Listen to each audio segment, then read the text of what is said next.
The morning of May 12, 1944, broke over the sprawling industrial complex at Leuna, Germany.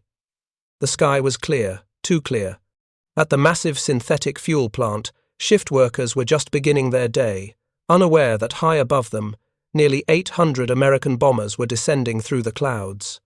The 8th Air Force had come for German oil, and in that moment, Albert Speer, Hitler's armaments minister, the architect of Germany's so-called production miracle, felt his stomach drop. He would later write that on this date, 4 days after the fact, the technological war was decided. Everything the Reich had built, everything Speer had promised, everything Hermann Göring had dismissed as impossible for American factories to achieve it, all came crashing down in the reverberations of a single raid. But this story does not begin in 1944. It begins 4 years earlier, in the halls of the United States Congress, where a man in a wheelchair made a promise that the most powerful Air Force commander in Europe laughed off as a fantasy.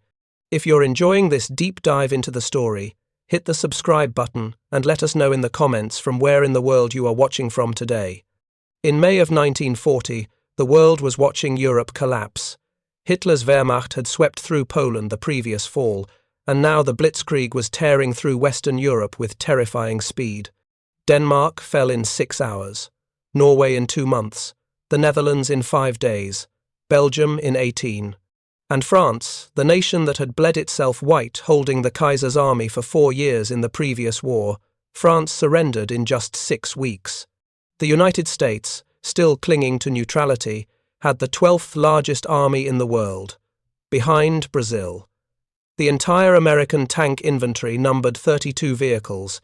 The Army Air Corps possessed fewer than 3,000 planes, most of them obsolete. And yet, on May 16, 1940, President Franklin Delano Roosevelt stood before a joint session of Congress and made a request that seemed to border on madness. He asked for the production of 50,000 military aircraft per year. 50,000. At the time, American aircraft manufacturers were producing fewer than 6,000 planes annually, military and civilian combined. Roosevelt was asking for nearly a tenfold increase. He was asking American industry to accomplish in months what it had taken decades to build. He was asking for the impossible.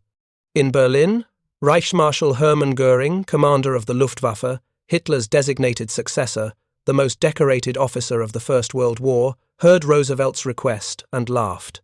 According to multiple historical accounts, he dismissed the American president's ambitions with contempt.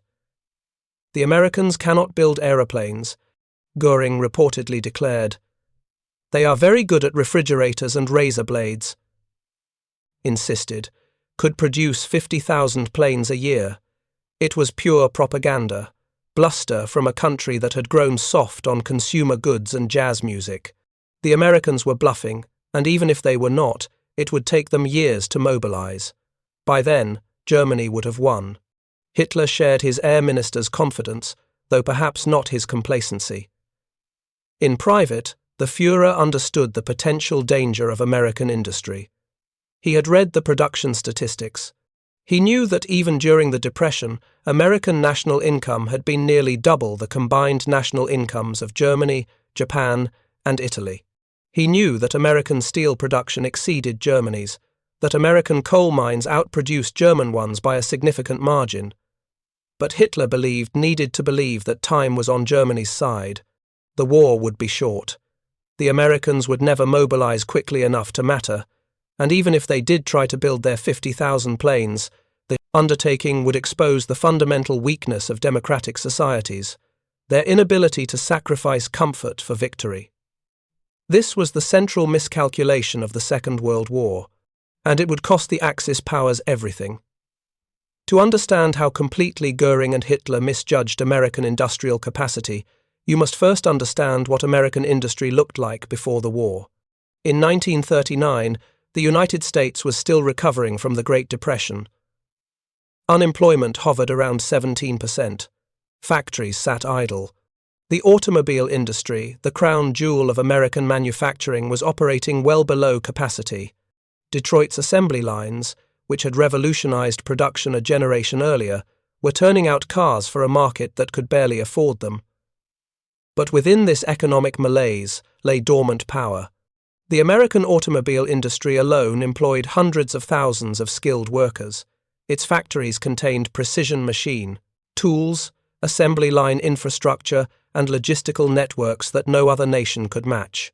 The industry had spent decades perfecting the techniques of mass production, breaking complex products into standardized components, organizing workers into specialized teams, moving materials through factories with clockwork efficiency. These techniques had given the world the Model T.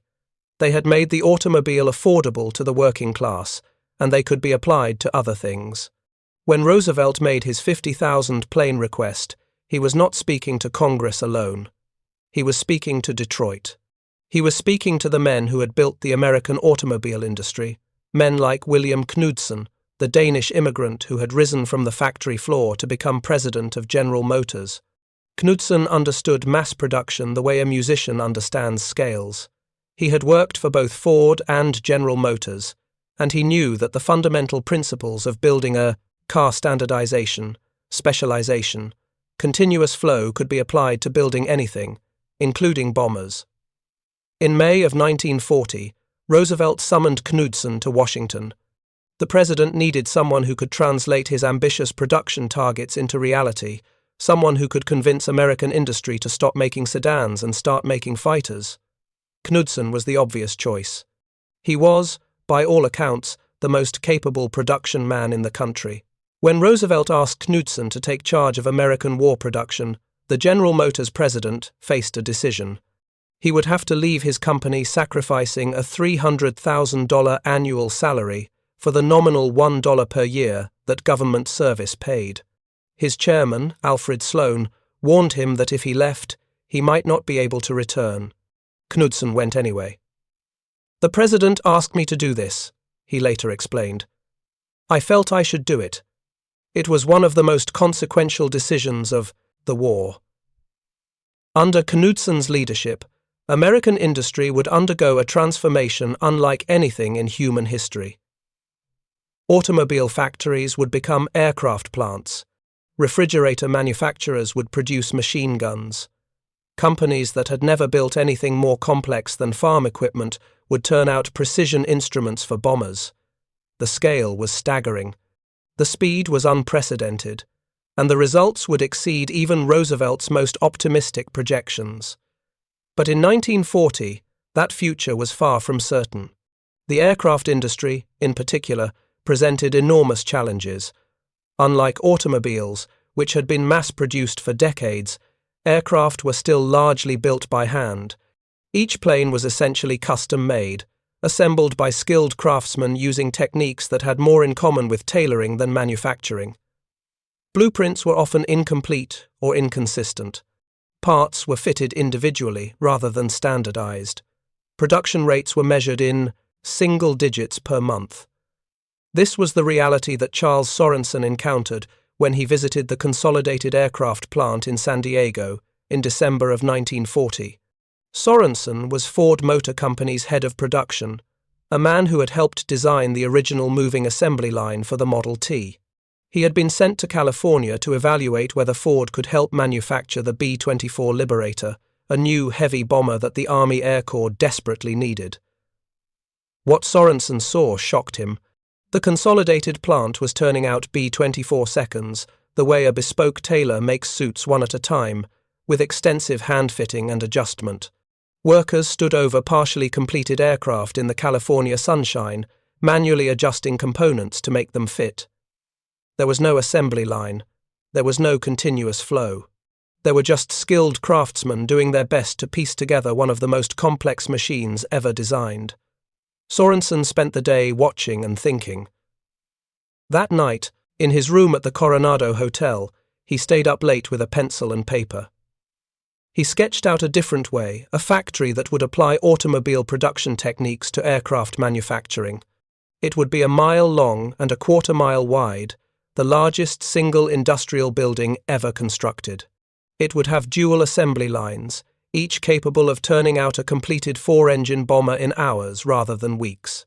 It would break the B-24 into standardized subassemblies, manufacture each subassembly with precision tools, and bring them together on a moving line, just like Model T chassis rolling through Highland Park 3 decades earlier.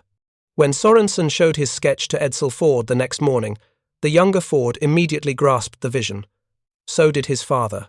Within months, construction had begun on Ford's new aircraft plant at Willow Run, Michigan, a facility that would become both the symbol and the substance of America's industrial mobilization.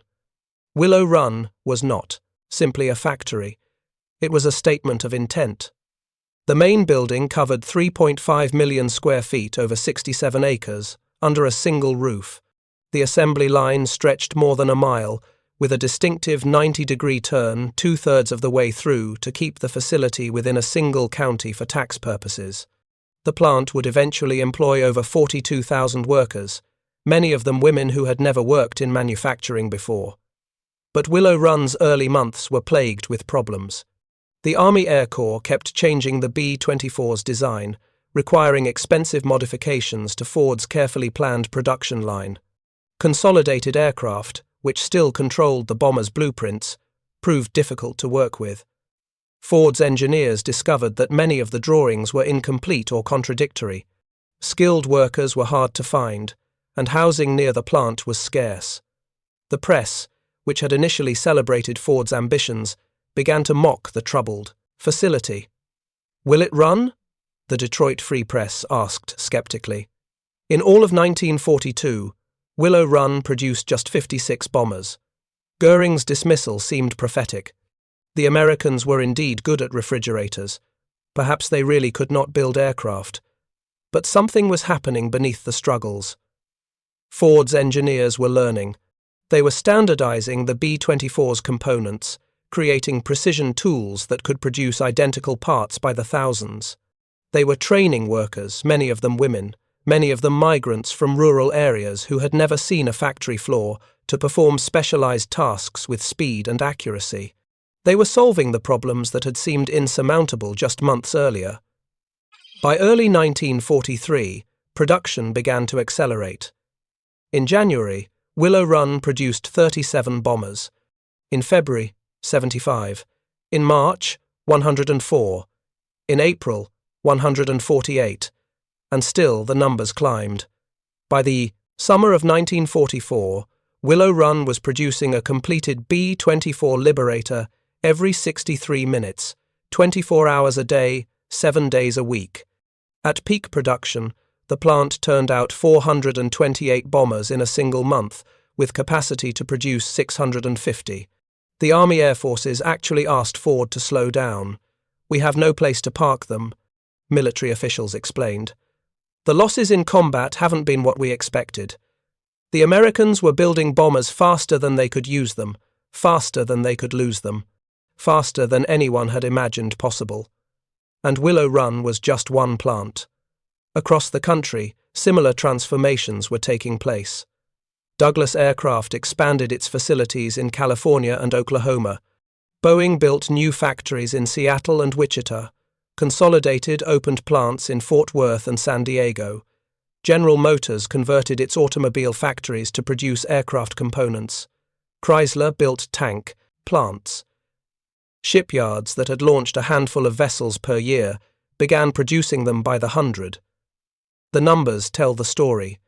In 1940, American manufacturers produced approximately 6,000 military aircraft. In 1941, they produced 19,000. In 1942, 48,000. In 1943, 86,000. And in 1944, the year that Albert Speer would call the turning point, American factories produced more than 96,000 military aircraft. 96,000. Nearly twice the number that Roosevelt had asked for in 1940, nearly twice the number that Göring had called impossible. In a single year, the United States produced more aircraft than Germany would produce during the entire war. In that same year, American factories also built more planes than Japan had built since the beginning of the conflict.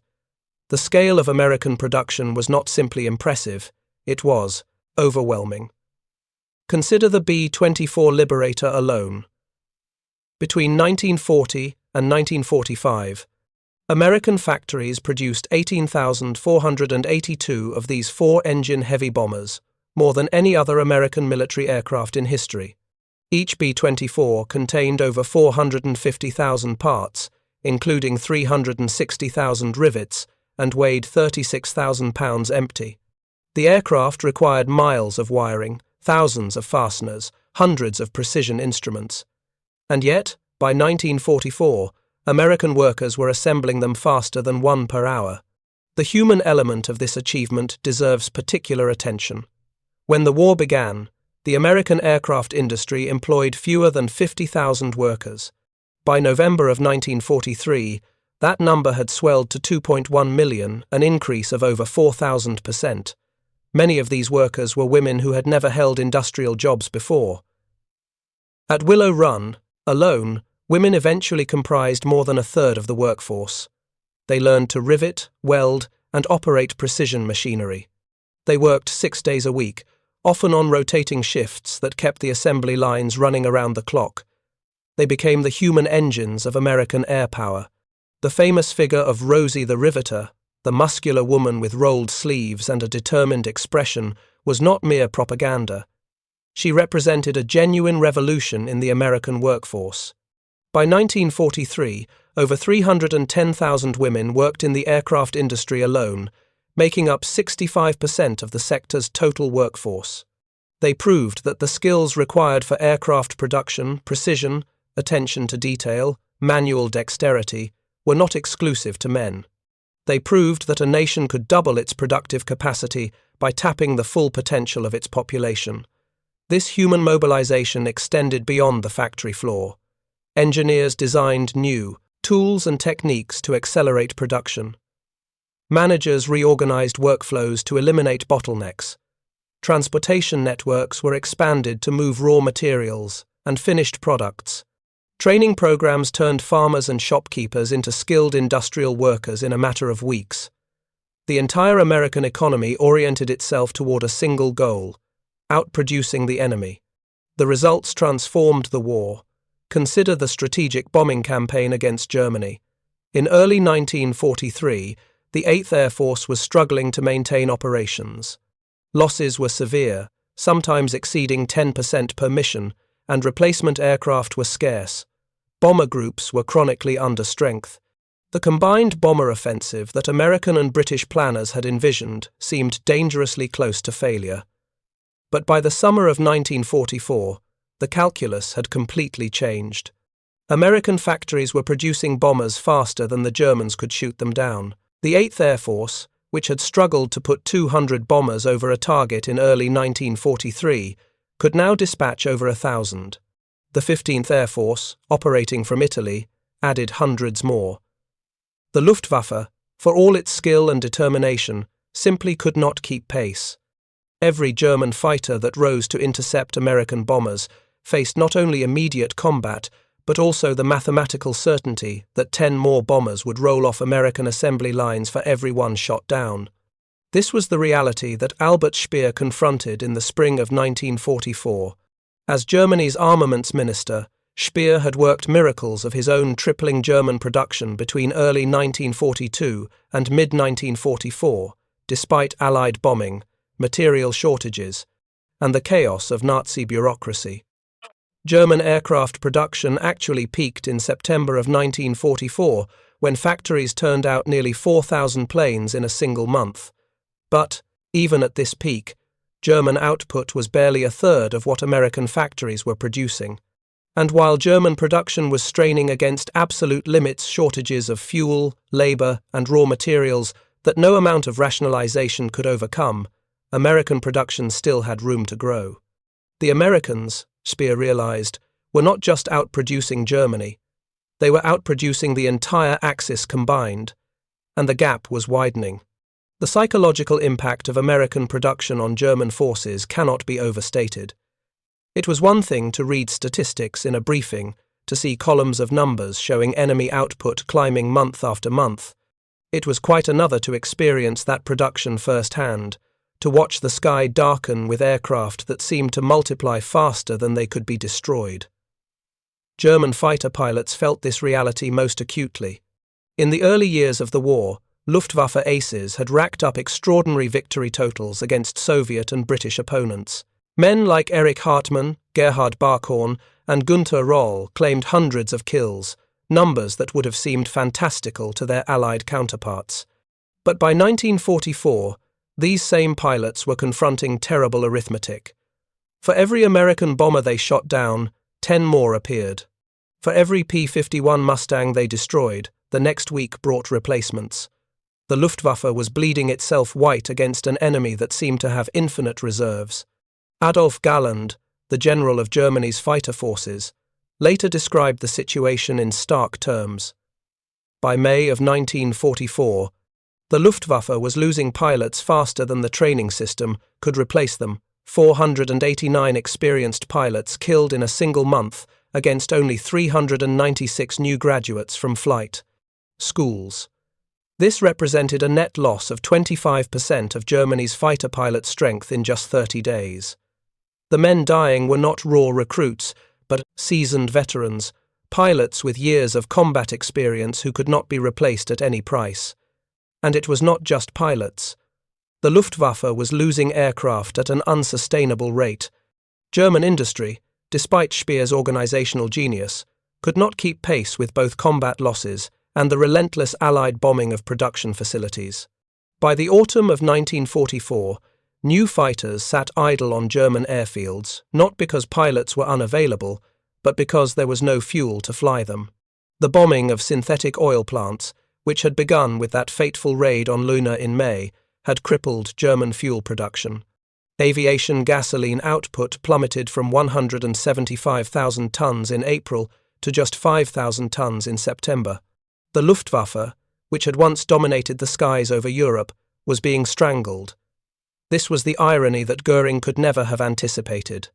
His Luftwaffe, the instrument that was supposed to guarantee German victory, was being destroyed not primarily in combat but by the sheer productive capacity of American industry. The Americans were building planes faster than Germany could shoot them down. They were training pilots faster than Germany could kill them. They were producing fuel, ammunition, spare parts, and every other necessity of air warfare in quantities that made German output look almost trivial by comparison. Albert Speer understood this better than anyone. Writing to Hitler in June of 1944, just weeks after the Luna raid, Speer delivered a blunt assessment.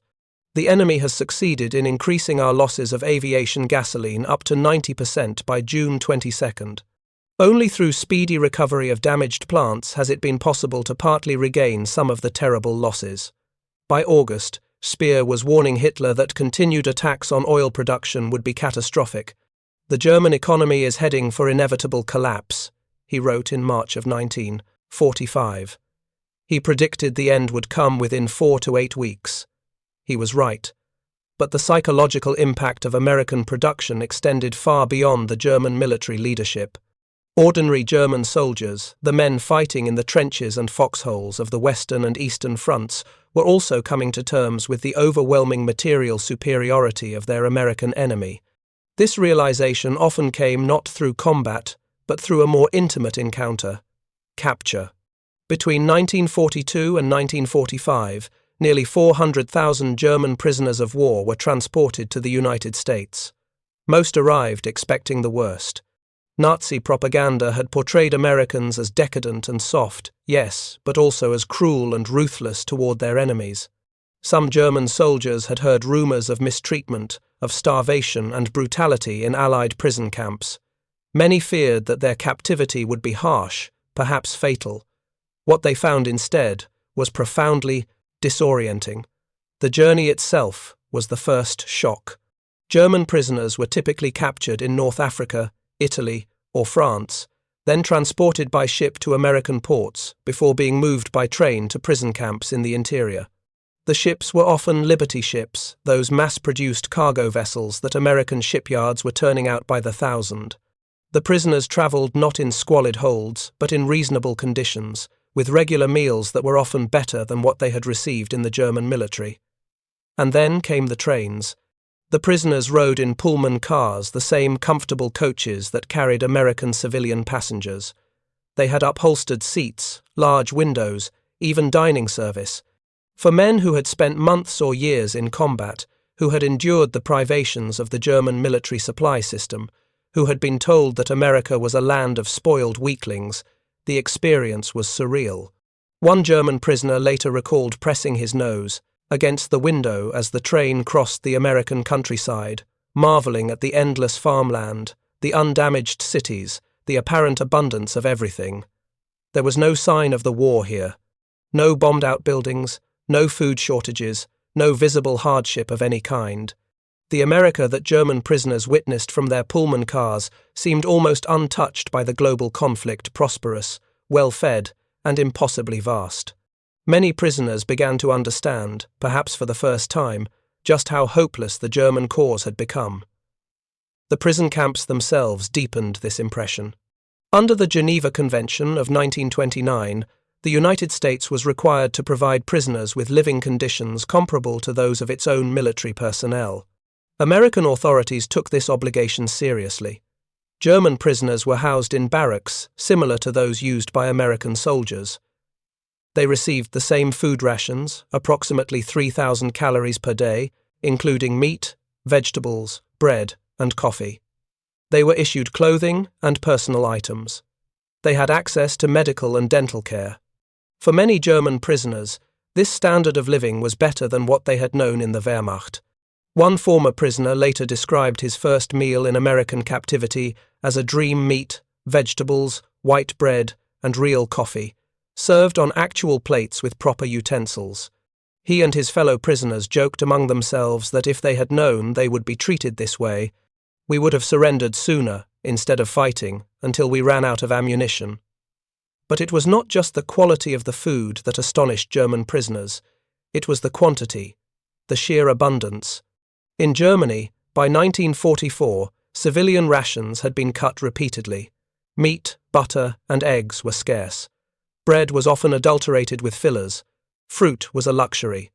Coffee was virtually unobtainable. German civilians drank ersatz, substitutes made, from roasted grain or acorns. The German military, though better supplied than civilians, still operated under strict rationing. In American prison camps, German prisoners could walk into a canteen and purchase chocolate, cigarettes, Coca-Cola, and ice cream with the money they earned from their work assignments. One former prisoner, Günther Grau, later recalled standing in front of a camp shop in late 1944, trying to decide whether to buy ice cream or a bottle of Coca-Cola first. "The last ice cream I was able to buy in Germany was years ago," he wrote.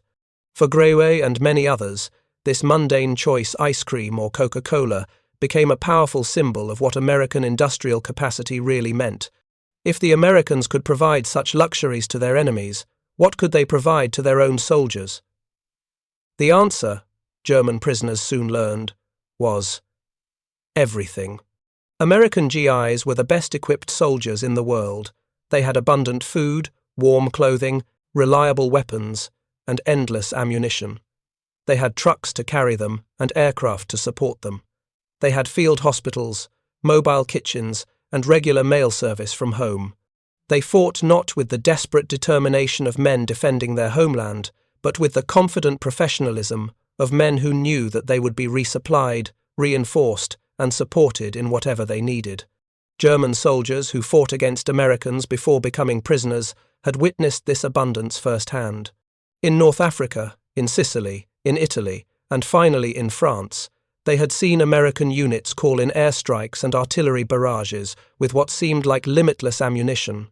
They had watched American supply convoys stretch to the horizon, trucks carrying fuel, food, weapons, and equipment in quantities that defied imagination.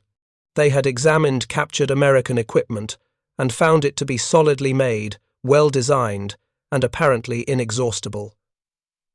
The contrast with German logistics was stark.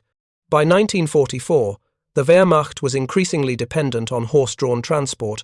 Over 1 million horses served in the German military, and their need for fodder competed with human food requirements. German soldiers often fought with inadequate ammunition and outdated equipment, fuel shortages, grounded aircraft, and immobilized tanks. Even basic supplies like boots and winter clothing were chronically scarce. The German soldiers knew what this meant. They could see the writing on the wall as clearly as their generals could. One did not need access to production statistics to understand that an army with abundant supplies would eventually defeat an army without them. The question was not whether Germany would lose, but how long the losing would take. This understanding filtered back to the German home front through letters, through rumors, and eventually through the presence of American aircraft over German cities. By 1944, Allied bombing raids were reaching every corner of the Reich. 1,000-bomber raids, a concept that would have seemed fantastical just 2 years earlier, became routine. German civilians huddled in shelters while waves of American B-17 seconds and B-24 seconds droned overhead, their formations so large that they took hours to pass. The psychological effect was devastating. A post-war survey found that 75% of German civilians believed the war was lost by the spring of 1944, and bombing was the primary reason they gave for this belief. The Luftwaffe, which Göring had once boasted would protect German cities from any enemy bomber, was conspicuously unable to stop the raids. German civilians began referring to Göring sarcastically as Meyer, a reference to his pre-war boast that if enemy bombs ever fell on Germany, people could call him by that common name. Air raid sirens became known as Meyer's trumpets. If you find this story engaging, please take a moment to subscribe and enable notifications. It helps us continue producing in-depth content like this. The man who had laughed at Roosevelt's 50,000 plane request had become a national joke. His Luftwaffe, far from protecting the Reich, could not even protect itself. And the American production that Göring had dismissed as propaganda was now raining destruction on German cities, night after night, day after day, with no end in sight. Yet even as Germany's situation deteriorated, some Nazi leaders clung to hope. They pointed to new weapons, the V-1 flying bomb, the V-2 ballistic missile, the Me-262 jet fighter, as technologies that might yet turn the tide.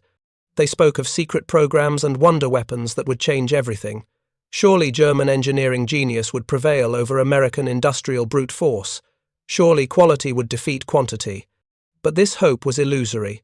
The wonder weapons came too late, and in numbers too small to matter. The Me-262, for all its revolutionary capabilities, never reached mass production. Only around 1,400 were built before the war's end, and many sat idle for lack of fuel or trained pilots. The V-2, while technologically impressive, consumed vast resources for relatively little military effect.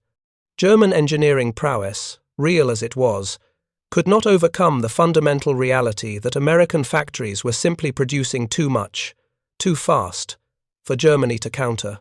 This was the lesson of the Second World War that strategists would study for decades afterward. Wars between industrialized nations were won not only on the battlefield, but in the factory. The nation that could produce more weapons, more ammunition, more vehicles, more aircraft, and produce them faster and more efficiently, would eventually prevail. Tactical brilliance, individual courage, even technological superiority could not compensate for overwhelming material disadvantage. Germany had all three and still lost. Japan had fierce determination and still lost.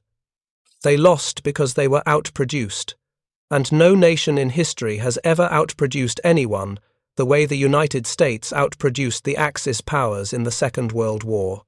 American factories turned out 2/3 of all Allied military equipment, and the Allied powers together outproduced the Axis by a factor of more than 2 to 1.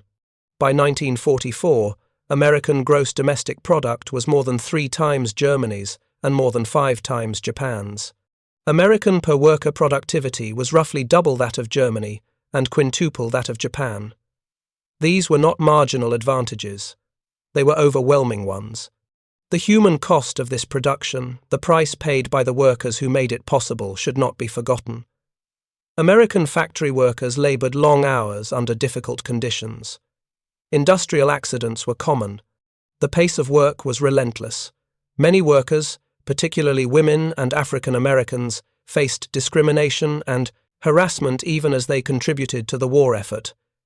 The economic boom that accompanied war production was real, but so were its costs. Nor should we forget the uses to which this production was put. The aircraft that rolled off American assembly lines by the tens of thousands were instruments of destruction. The strategic bombing campaign against Germany and Japan killed hundreds of thousands of civilians. The atomic bombs that ended the Pacific War themselves, products of American industrial and scientific mobilization, killed over 200,000 people in Hiroshima and Nagasaki. American productive capacity was wielded in the service of victory, and victory was not achieved without terrible suffering. But these moral complexities do not change the fundamental historical reality. When Hermann Göring laughed at Roosevelt's 50,000 plane request, he was laughing at the very capability that would destroy his air force, devastate his country, and ultimately cost him his life. He was laughing at the arsenal of democracy. And the arsenal of democracy was not laughing back. It was a building. The war ended in May of 1945 in Europe, August in the Pacific. Germany surrendered unconditionally, its cities in ruins, its military shattered, its leaders dead or awaiting trial for war crimes. Japan surrendered after atomic bombs destroyed Hiroshima and Nagasaki bombs that were themselves products of the largest and most expensive industrial project in human history. The Axis gamble on short wars and limited mobilization had failed catastrophically. The Allied bet on sustained production and industrial might had been vindicated beyond anyone's expectations. In the aftermath, American officials set out to understand exactly what their production had accomplished. The United States Strategic Bombing Survey sent teams of investigators across Europe and Japan to assess the effects of Allied air power on enemy war-making capability. They examined factories and interviewed officials. They gathered statistics and analyzed records. Their conclusions confirmed what many had already suspected. American production had been decisive. The survey found that German armaments production, despite Speer's best efforts, had been severely hampered by Allied bombing. Attacks on the transportation network had been particularly effective, cutting industrial centers off from essential coal supplies and causing the German economy to begin collapsing in late 1944. Attacks on synthetic fuel plants had crippled the Wehrmacht and Luftwaffe, leaving tanks and aircraft immobilized for lack of gasoline. Attacks on ball-bearing factories, aircraft plants, and other industrial targets had forced Germany to divert enormous resources to repair, dispersal, and defense. Speer himself estimated that Allied bombing had reduced German industrial output by 20 to 30%, a figure that may actually understate the impact, since it does not fully account for the diversion of men, materials, and manufacturing capacity to defense and repair. By 1944, Germany was deploying over 1 million men and 10,000 anti-aircraft guns to protect the homeland. These were resources that could not be sent to the front. Every fighter plane assigned to Reich Defense was a fighter plane not available to support ground troops. Every worker repairing bomb damage was a worker not building tanks. Albert Speer called the Allied bombing campaign a second front, a struggle that consumed German strength and attention even as the Red Army pressed from the east and American and British forces prepared to invade from the Allied bombing to the Rays west. And this second front was sustained, ultimately, by American industrial production. Without the thousands of bombers rolling off assembly lines at Willow Run and Boeing and Douglas, without the tens of thousands of fighters produced to escort them, without the millions of tons of bombs manufactured in American munitions plants, the strategic air campaign could not have been maintained. American production made it possible. The same was true in the Pacific. American factories produced the aircraft carriers, battleships, cruisers, destroyers, and submarines that swept the Imperial Japanese Navy from the seas. They produced the landing craft that carried Marines to the beaches of Tarawa, Saipan, Iwo Jima, and Okinawa. They produced the B-29 superfortresses that burned Japanese cities and dropped atomic bombs on Hiroshima and Nagasaki. By 1944, American shipyards alone were producing more tonnage than Japan had possessed at the start of the war. The disparity in industrial capacity was so great that Japan's defeat, in retrospect, seems to have been inevitable from the moment the first bombs fell on Pearl Harbor. Admiral Isoroku Yamamoto, the architect of the Pearl Harbor attack, had understood this. "I can run wild for 6 months," he reportedly told Japanese leaders before the attack. "After that, I have no expectation of success." Yamamoto had studied in the United States. He had seen American factories and American cities. He knew what those factories could produce if fully mobilized. His warning was ignored. 6 months after Pearl Harbor, the Battle of Midway destroyed 4 Japanese aircraft carriers and turned the tide of the Pacific War. Within a year, American industrial production had replaced the losses of Pearl Harbor and begun the relentless advance across the Pacific that would end beneath the mushroom clouds of August 1945. Yamamoto did not live to see the end. He was killed when American P-38 fighters, acting on decoded intelligence, intercepted and shot down his transport plane in April of 1943. The planes that killed him were products of Lockheed's Burbank factory, one of the many plants that had expanded exponentially to meet wartime demand. The Americans who made victory possible, the workers at Willow Run and Lockheed and Boeing and Douglas, the managers and engineers who organized production, the women who riveted and welded and inspected, returned to civilian life after 1945. Many of them are gone now. The factories where they worked have been demolished or converted to other uses. The great arsenal that once produced a bomber every hour now exists only in photographs, statistics, and fading memory. But the legacy of what they accomplished endures. They demonstrated that democracy could mobilize for total war, could match and exceed the output of totalitarian regimes that had spent years preparing for conflict. They proved that free people, working voluntarily in free enterprise, could outproduce slave labor and command economies. They showed the world what American industry was capable of when given a challenge worthy of its potential. The numbers remain staggering even 80 years later. 300,000 aircraft, 86,000 tanks, 12,000 ships, 2.5 million trucks, 41 billion rounds of ammunition. These were the products of American industry between 1941 and 1945. They represented the labor of millions of workers, the ingenuity of thousands of engineers, the investment of billions of dollars. They were, in the end, what made victory possible. William Knudsen, the Danish immigrant who had left the presidency of General Motors to direct American war production, received the Army Distinguished Service Medal in 1944. "We won because we smothered the enemy in an avalanche of production," he said, the likes of which he had never seen, nor dreamed possible. He was not exaggerating. The avalanche was real. And it buried the Axis powers. Hermann Göring, the man who had laughed at Roosevelt's production targets, faced trial at Nuremberg in 1945.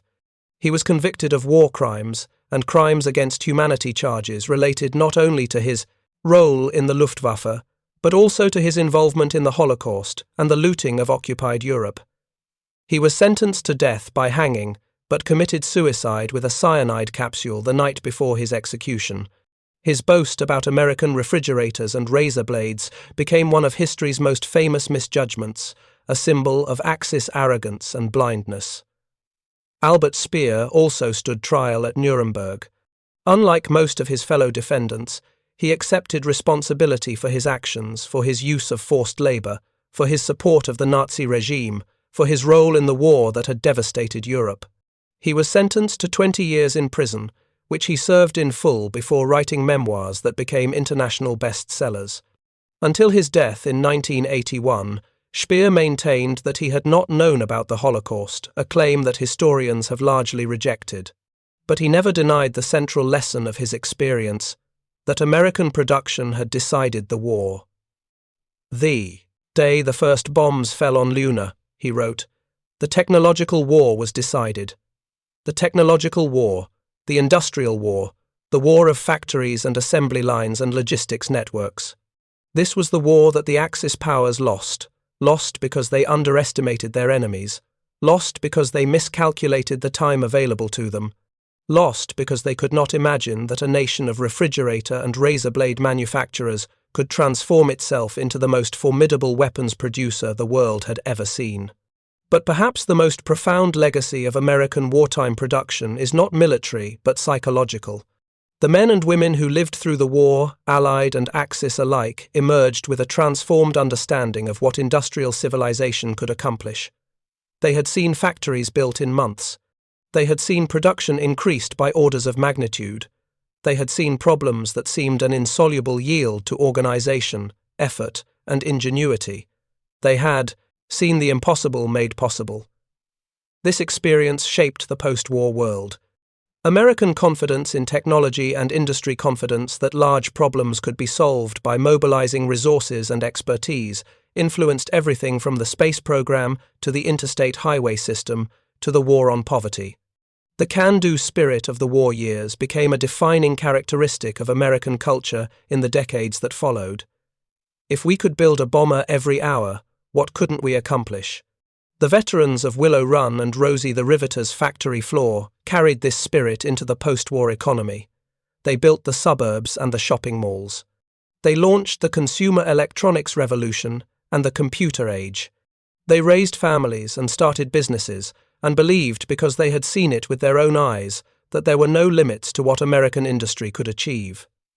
This confidence has been tested in the decades since. American manufacturing has declined as a share of the economy.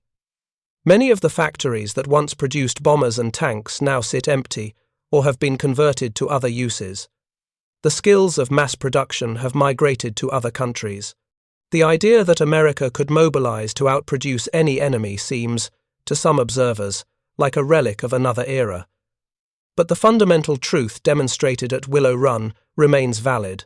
Free people, freely cooperating, using the tools of modern industry and the principles of mass production, can accomplish extraordinary things. They can build more than their enemies imagined possible. They can turn raw materials into finished products at speeds that defy belief. They can, when called upon, become an arsenal not just for their own defense, but for the defense of democracy itself. Hermann Göring laughed at the idea of 50,000 American planes. He called it propaganda, bluster, a bluff.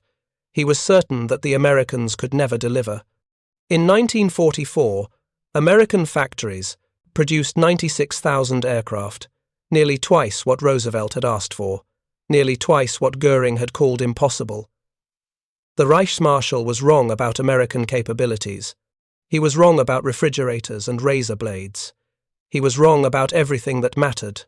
And his country paid for his miscalculation, with total defeat, its cities burned, its armies destroyed, its people subjected to occupation and division that would last for nearly half a century. That is the lesson of the arsenal of democracy. That is the story of American production in the Second World War. That is what happens when industrial power is dismissed as mere propaganda, when a nation's enemies mistake consumer goods for weakness and mass production for irrelevance. The mistake is fatal. It was fatal for Göring. It was fatal for Hitler. It was fatal for Germany. The factories are quiet now. The assembly lines that once turned out bombers by the thousand have been still for 80 years. The workers who manned them, the women riveters, and the immigrant machinists and the farm boys, turned mechanics, have mostly passed from the scene. But what they accomplished remains. It remains in the freedom of nations that might have fallen to tyranny. It remains in the prosperity of a world that was rebuilt from the rubble of war. It remains in the memory of what American industry achieved when the stakes were highest and the need was greatest. Roosevelt asked for 50,000 planes. Göring laughed. America delivered 96,000 in 1944 alone, 300,000 over the course of the war. No one was laughing at the end. Thank you for watching. For more detailed historical breakdowns, check out the other videos on your screen now, and don't forget to subscribe.